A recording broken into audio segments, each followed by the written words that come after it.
बांग्लादेश में हमारे हिंदू भाइयों पर किसी भी प्रकार की कोई क्रूरता, अत्याचार, जुल्म, ज्यादती ना हो। चाहे वहां पर हमारे हिंदू भाई हैं जो व्यापार कर रहे हैं, या जो हमारे वहां पर हिंदू मंदिर हैं, या हमारे भारतीय वहां पर जो नागरिक रह रहे हैं, उनके साथ किसी प्रकार की कोई नाइंसाफी ना हो। इसके लिए पूरे देश को एकजुट रहना होगा।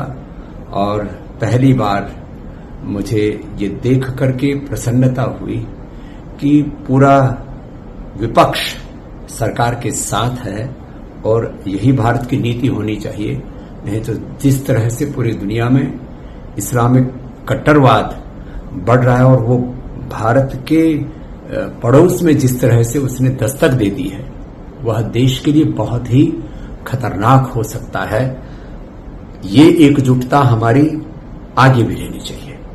कोई यहां पर आरक्षण के नाम पर, कोई जाति के नाम पर, कोई अलग अलग प्रकार के मजहबी उन्माद के नाम पर देश को जो बांटना चाहता है, ये ठीक नहीं है।